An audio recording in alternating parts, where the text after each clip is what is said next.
더하시며 우리를 굳건한 반석 가운데 세우신 그 주님께 우리 마음을 드리며 우리 예배의 마음으로 함께 주를 위한 이곳에 주께 찬양 드리시겠습니다.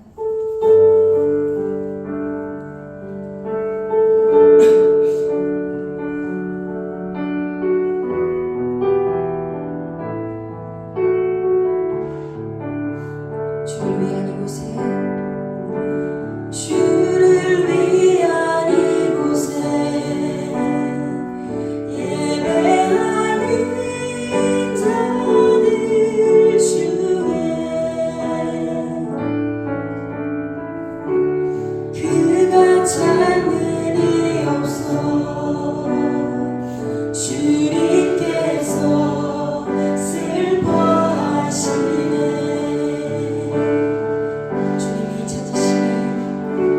주님이 찾으시는 그 한 사람들의 예배자 내가 그 사람들이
어느 것도 난 필요 없네. 주님만 경배해.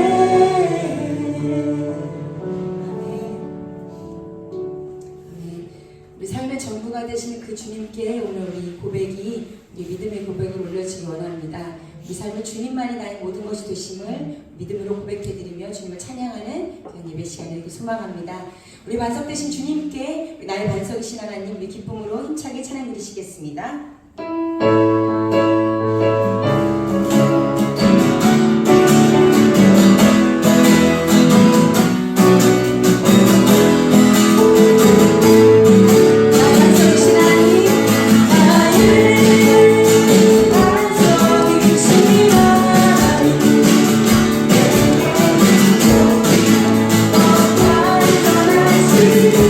나의 생명 되신 나의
능치 못하시면 그 주님을 함께 고백하며 자기의 가슴 목소리로 함께 드리시겠습니다.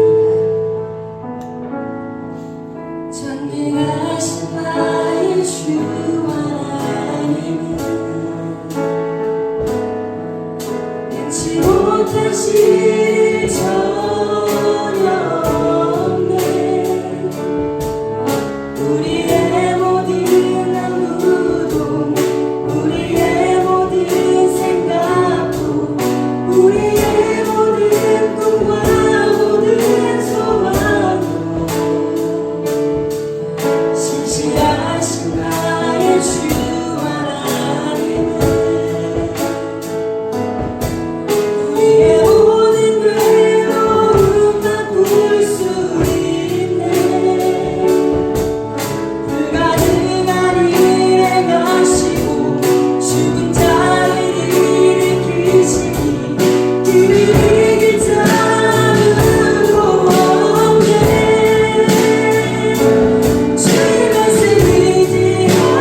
예수님이 가버나움의 한 집에 들어가셨을 때 사람들이 너무나 많이 모여들어서 집의 문 앞까지도 꽉 들어찼다라고 했습니다.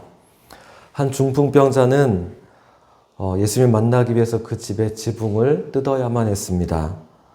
예수님을 따른 사람들이 너무 많았기 때문에 이후에 예수님은 더 이상 집이 아니라 갈릴리 바다로 나아가셔야만 했습니다. 물론 거기서도 사람들이 너무나 많이 모였기 때문에 예수님은 아주 독특한 방법, 특별한 방법으로 그들을 가르치셨습니다. 그것이 무엇일까요? 4장 1절 말씀에 보면 나옵니다. 예수께서 다시 바닷가에서 가르치시니 큰 무리가 모여들거늘 예수께서 바다에 떠있는 배에 올라 앉으시고 온 무리는 바닷가 육지에 있더라. 특별한 방법을 주님이 쓰셨습니다. 예수님은 배 위에, 바다에 있는, 호수 위에 있는 배 위에서 말씀을 전하시고 사람들은 해변에 모여서 그 말씀을 들었습니다. 이것이 과학적으로도 증명된 방법이라고 합니다. 사람의 육성을 말할 때 해변에서 바다에서 해변 쪽으로 이야기할 때 소리 전달이 훨씬 더 잘 된다라고 말합니다. 어쨌든 이날도 예수님께서 아주 오랜 동안 말씀을 가르치셨고 날은 조금씩 어두워져 갔습니다. 어둠이 내려앉기 시작하자 예수님은 사역을 마무리하셨습니다. 시간이 더 지나면 서로의 얼굴도 분간하기 어렵게 되어집니다. 예수님은 제자들에게 갈릴리 호수 건너편으로 가자라고 말씀하셨습니다. 제자들은 예수님이 있는 그 배 그대로 예수님을 모시고 반대편으로 건너가기 시작했습니다. 그러자 다른 배들도 따라갔다라고 말씀합니다. 35절과 6절에 보면 그날 저물 때 제자들에게 이르시되 우리가 저편으로 건너가자 하시니 그들이 무리를 떠나 예수를 배에 계신 그대로 모시고 가매 다른 배들도 함께 하더니 라고 했습니다. 날은 저물어 가고 예수님은 그 배에서 그대로 잠이 드셨습니다. 38절에 보면 예수께서는 고물에서 베개를 베고 주무시더니 라고 했습니다. 사역에 지친 예수님께서 피곤함에 눈을 붙이고 누우셨습니다. 그런데 바람이 점점 더 강하게 불기 시작하는 겁니다. 험한 파도가 치면서 사납게 출렁거렸습니다. 제자들 중에는 어부들이 참 많습니다. 그들이 실력을 발휘할 기회였습니다. 그러나 그들이 바람에 맞서 보았지만 점점 한계에 달았습니다. 워낙 강한 바람이 불면서 물결이 배 위로 넘쳐 들어오기 시작했습니다. 파도가 배에 가득하게 되어 잠길 위기에 처하게 됩니다. 아무리 퍼내도 역부족이었습니다. 지푸라기라도 잡아야 하는 상황이었습니다. 그들이 급하게 예수님을 깨웠습니다. 선생님, 우리가 죽게 된 것을 돌아보지 않습니까? 예수님은 제자들이 깨울 때까지 정말 깊이 잠들어 계셨던 것일까요? 아니면 출렁이는 파도 때문에 진작 깨어 있었지만 잠든 척 하고 계셨던 것일까요? 예수님이 정말 주무시고 계셨다면 너무너무 피곤했기 때문이었을까요? 아니면 아무리 파도가 쳐도 예수님의 심령은 평안하고 고요했기 때문일까요? 잠에서 깨신 예수님께서 바람을 꾸짖으셨습니다. 바다더러 잠잠하라, 고요하라 말씀하셨습니다. 그러자 바람이 그치고 파도가 잔잔하여졌습니다. 그리고 나서 제자들에게 이렇게 말씀하셨습니다. 너희가 어찌하여 무서워하느냐? 어찌하여 믿음이 없느냐? 저는 아무리 생각해도 이럴 때 무서워하는 건 당연하다는 생각이 듭니다. 본능 아닐까요? 정신이 온전한 사람이라면 여기서 어떻게 무서움과 공포를 느끼지 않을 수 있겠습니까? 말씀을 잘 보면 이렇게 무서워하느냐라고 했습니다. 그러니까 예수님의 뜻은 제자들이 지나치게 무서워했다 이런 뜻일까요? 너희가 적당히 무서워해야지 이렇게까지 무서워하냐? 이런 꾸중이었을까요? 그런데 그 다음 말씀도 조금 이상합니다. 너희가 어찌하여 믿음이 없느냐라고 하셨습니다. 바다에 풍랑이 일어서 배가 침몰하는 상황에서 왜 예수님은 믿음을 말씀하셨을까요? 이런 위기 상황에 필요한 것이 무엇일까요? 이런 상황에서도 두려워하지 않아야 한다면 용기나 용맹이 더 중요하지 않을까요? 얘들아, 너희 왜 이렇게 무서워하느냐? 너에게 용기가 그렇게 없느냐? 이렇게 말씀했다면 좀 자연스러울 것 같습니다. 아니면 너에게 왜 이렇게 능력이 없느냐? 너에게 지혜가 없느냐? 그렇게 하셔도 괜찮을 것 같습니다. 그런데 믿음이 없음을 꾸짖으셨습니다. 여러분 평상시에 믿음이라고 하는 말을 얼마나 자주 사용하시나요? 지난주 여러분들이 수많은 사람들과 이야기하면서 믿음이라는 말을 몇 번이나 하셨나요? 우리가 일상생활에서 믿음이란 말을 생각보다 안 하는 것 같습니다. 낯선 말, 거의 쓰지 않는 말이 된 것 같습니다. 그래서 예수님의 말씀이 제가 더 낯설게 느껴졌는지도 모르겠습니다. 그러나 주님은 제자들에게 사랑이나 헌신이나 충성이나 이런 것들을 요구하지 않으시고 믿음을 찾으십니다. 과연 믿음이 무엇일까요? 믿음이 왜 중요할까요? 우리 삶에 풍랑이 몰려올 때 그럴 때 믿음이 중요할 것 같습니다. 어떤 어려움의 상황에 처해도 믿음만 있으면 분명 이겨낼 수 있습니다. 그러나 오늘 본문에서 이것을 말씀하는 것일까요? 저는 이것보다 더 중요한 것이 있다는 생각이 듭니다. 믿음이란 단지 삶의 위기를 극복하는 도구가 아닙니다. 우리가 본문에서 풍랑보다 더 주목해야 하는 것이 있습니다. 이런 위기가 어떻게 시작되었는가라고 하는 것입니다. 누가 호수를 건너가자고 했습니까? 제자들이 임의로 간 것이 아닙니다. 예수님이 건너편으로 가자라고 말씀하셨습니다. 그리고 그 위험한 파도 속에서 예수님이 여전히 함께 계셨습니다. 우리가 위기만 주목한다면 그 원인과 책임이 모두 예수님께 있다라고 생각하게 됩니다. 예수님 믿어도 어려움 오는 거야. 예수님과 동행해도 위기는 찾아와. 그렇지만 어떻게 보면 신앙생활 열심히 했기 때문에 예수님 말씀에 순종했기 때문에 풍랑 만난 거야. 그런데 그렇지만 믿음으로 극복하면 돼. 이것이 오늘 우리에게 주시는 말씀일까요? 물론 맞습니다. 그렇지만 이건 절반만 맞습니다. 오늘 우리에게 말씀하시는 것은 이것이 전부가 아닙니다. 예수님은 제자들에게 그 믿음을 꾸중하셨습니다. 그러나 꾸중을 들었던 제자들이 우리들에게 그때의 상황들을 이야기해 주면서 야단 맞은 목소리처럼 들리시나요? 아닙니다. 이 말씀 잘 보면 굉장히 신나서 말씀하고 있는 겁니다. 여러분 그때 말도 하지 마세요. 우리 죽는 줄 알았다니까요. 정말 그 파도 속에 빠져서 다 죽는 줄 알았어요. 그런데 얼마나 놀라운 일이 벌어졌는지 아세요? 주님이 바람과 바다를 꾸짖는 겁니다. 세상에나. 그런데 그 즉시로 잔잔해지는 거 있죠. 그게 우연이 아니냐고요? 말도 마세요. 예수님 말씀하실 때마다 그런 일이 벌어집니다. 필연입니다. 예수님 말씀하시면 항상 그런 일이 벌어집니다. 그게 우연이라면 이 세상은 허무한 겁니다. 믿음 없는 삶은 그렇게 물속에 빠져가는 허무한 것입니다. 우리는 믿음으로 가득해져야 합니다. 믿음을 가지고 예수님과 함께 모험을 즐겨야 하는 것입니다. 제자들이 꾸중을 들었지만 그들이 말하는 것은 이런 겁니다. 여러분, 믿음은 모험입니다. 믿음은 도전입니다. 풍랑이 있는 바다를 노젓고 건너가는 것입니다. 예수님과 함께 전진하는 것입니다. 우리는 제자들처럼 믿음의 순간에 느껴지는 희열을 경험해야 됩니다. 그때 주시는 그 기쁨이 무엇인가를 깨달아야 합니다. 그것이 믿음의 비밀이기 때문에 그렇습니다. 세상 사람들은 믿음이라고 말하면 종교적인 어휘라고 생각합니다. 그러나 우리에게 믿음은 모험입니다. 예수님이 말씀하셨기 때문에 바다를 건너가는 것입니다. 그러면 풍랑이 불어오기도 하지만 그 파도를 헤치고 나아가는 것이 믿음입니다. 풍랑 속에서도 예수님은 제자들의 능력이나 지혜나 헌신이나 충성을 요구하는 것이 아니라 믿음을 찾으십니다. 왜냐하면 믿음은 관계이기 때문이 그렇습니다. 이것이 믿음의 두 번째 속성입니다.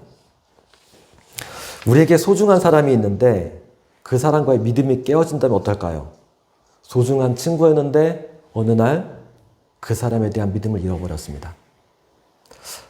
배우자 사이에 믿음이 깨어졌습니다. 그러면 그것보다 더 가슴 아픈 것 없습니다.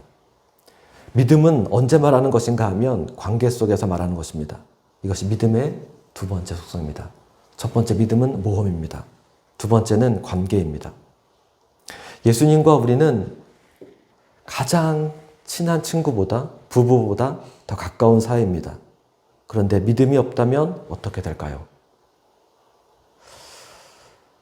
그래서 예수님이 제자들을 꾸중하셨던 것입니다.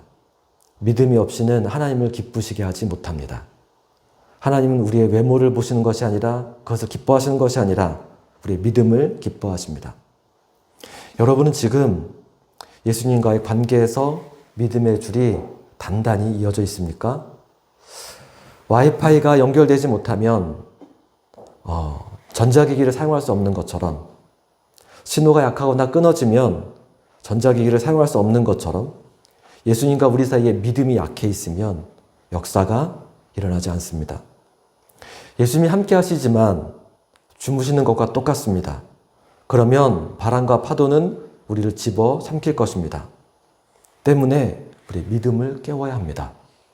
우리가 우리의 믿음을 어떻게 일으킬 수 있을까요? 주님의 음성을 들어야 합니다. 주님의 음성을 듣기 위해서 우리가 말씀을 묵상하는 것입니다. 우리 눈앞의 파도로 인하여 무섭고 떨리지만 우리의 믿음이 자라나면 점점 더 두려움을 이길 수 있습니다. 믿음의 반대는 불신이 아니라 두려움이기 때문에 그렇습니다. 믿음은 두려움을 이기는 것입니다. 본능적으로 두려워할 수 있습니다. 그러나 그 두려움을 이기는 것이 믿음입니다. 염려와 걱정도 마찬가지입니다. 우리 삶에 항상 바람이 불어오고 항상 파도가 치고 있습니다. 그러나 우리의 믿음이 바람과 파도에 맞서게 하고 오히려 그 파도를 타고 전진하게 합니다. 그래서 여러분 지금 여러분의 믿음을 점검하셔야 합니다. 내가 주님과 연결되어 있는가? 진정으로 강한 힘으로 주님과 결속되어 있는가? 그렇다면 주의 명령을 따라 우리가 모험을 해야 합니다. 도전해야 합니다. 우리는 주저앉거나 어려움을 피하지 말아야 합니다. 스트레스가 왜 없겠습니까? 조금만 어려우면 도망가고 주저하고 그런 사람이 되어서는 안 됩니다. 많은 사람들이 조금만 어려우면 알코올로 도피하고 잠으로, 게임으로, 유튜브로 도망갑니다. 그러나 그것은 깊은 바다에 빠지는 것과 같습니다. 도망가지 말아야 합니다.